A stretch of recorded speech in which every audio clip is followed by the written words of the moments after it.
नमस्कार दोस्तों, स्वागत है आप सभी का हमारे चैनल आरके मिक्स एंटरटेनमेंट पर।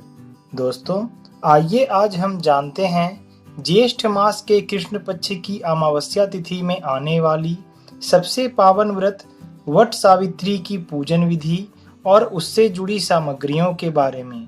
अगर आपको हमारे द्वारा दी गई जानकारी अच्छी लगे तो इसे अपने मित्रों और परिवारजनों के साथ अवश्य शेयर करें।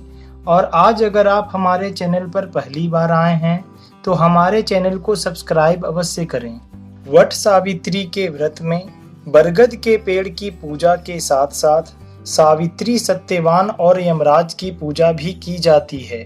ऐसी मान्यता है कि वट अर्थात बरगद के पेड़ की जड़ों में भगवान ब्रह्मा, तने में भगवान विष्णु व डालियों और पत्तियों में भगवान शिव का निवास स्थान माना जाता है। इस दिन महिलाएं अपने सुहाग के लिए व्रत रखती हैं। ऐसी मान्यता है कि वट सावित्री व्रत को करने से पति दीर्घायु होते हैं। इस व्रत में नियम और निष्ठा का भी विशेष ख्याल रखना पड़ता है। ऐसे में यह जान लेना जरूरी है कि वट सावित्री व्रत की पूजा में किन चीज़ों की जरूरत पड़ती है। तो आइए सबसे पहले जानते हैं उन आवश्यक वस्तुओं के बारे में। वट सावित्री व्रत पूजा के लिए पवित्र तथा साफ कपड़े से बनी माता सावित्री की मूर्ति लें। बांस से बना पंखा, मिट्टी से बनी कलश और दीप तथा पूजा के लिए लाल वस्त्र लें। बरगद का फल, अक्षत और हल्दी तथा 16 श्रृंगार के लिए सिंदूर, कुमकुम और रोली। बरगद के पेड़ में परिक्रमा के लिए लाल धागा और जलाभिषेक के लिए पीतल का पात्र अवश्य रख लें।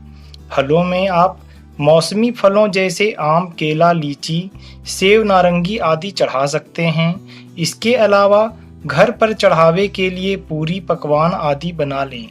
आइए अब जानते हैं वट सावित्री की पूजा विधि के बारे में।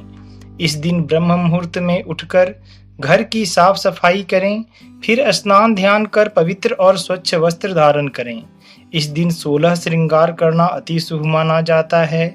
इसके बाद सबसे पहले सूर्य देव को अर्घ्य दें। तत्पश्चात सभी पूजन सामग्रियों को किसी पीतल के पात्र अथवा बांस से बने टोकरी में रख नजदीक के बरगद पेड़ के पास जाकर उनकी पूजा करें। पूजा की शुरुआत जलाभिषेक से करें। अब वट वृक्ष के समीप बैठकर पंच देवता और विष्णु भगवान का आह्वान करें। उसके बाद 3 कुश और तिल लेकर ब्रह्मा जी और देवी सावित्री का आह्वान करें और साथ ही साथ इस मंत्र का जाप करें। ओम नमो ब्राह्मणा सह सावित्री यहा गच्छा यहा तिष्ठा सुप्रतिष्ठिता भव। इसके बाद जल, अक्षत, सिंदूर, तिल, फूल, माला, नैवेद्य, पान अर्पित करें। अब एक आम या अन्य फलों में से कोई भी एक फल लेकर उसके ऊपर से वट पर अर्पित करें और फिर जल अर्पित करें। अब माता सावित्री के लिए लाए गए वस्त्र अर्पित करें और पंखा झेलें। इस दिन सूर्योदय से सूर्यास्त तक अमावस्या तिथि रहेगी, इसलिए पूरे दिन में अपनी सुविधा अनुसार विधिवत बरगद पेड़ का पूजन करें। जगह के अनुसार पूजा करने की विधि भिन्न हो सकती है, इसलिए अपने मन में किसी भी तरह की शंका ना रखें। बहुत जगहों पर इस प्रकार से भी वट वृक्ष का पूजन किया जाता है।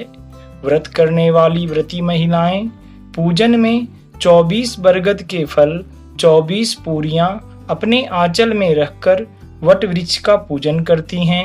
पूजा में 12 पूरियां और 12 बरगद फल को हाथ में लेकर वट वृक्ष पर अर्पित करती हैं।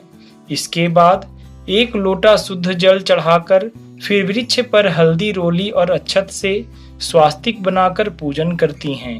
पूजा के बाद बरगद के पेड़ के चारों ओर कच्चा सूत लपेटते हुए 7, 12 या 21 बार वट वृक्ष की परिक्रमा करती हैं। इसके बाद माता सावित्री को दंडवत प्रणाम कर उनकी अमर कथा सुने।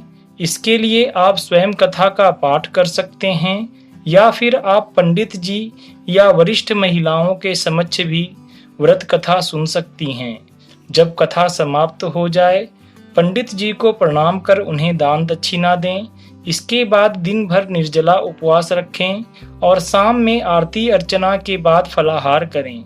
अगले दिन नित्य दिनों की तरह पूजा संपन्न कर व्रत खोलें।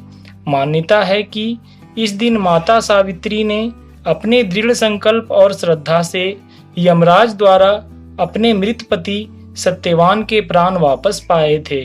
इसलिए महिलाओं के लिए ये व्रत बेहद ही फलदायी माना जाता है। अतः आप सभी इस पावन व्रत को पूरे भक्ति भाव से पूर्ण करें। माता आपकी मनोकामना अवश्य पूर्ण करेंगी। जय माता।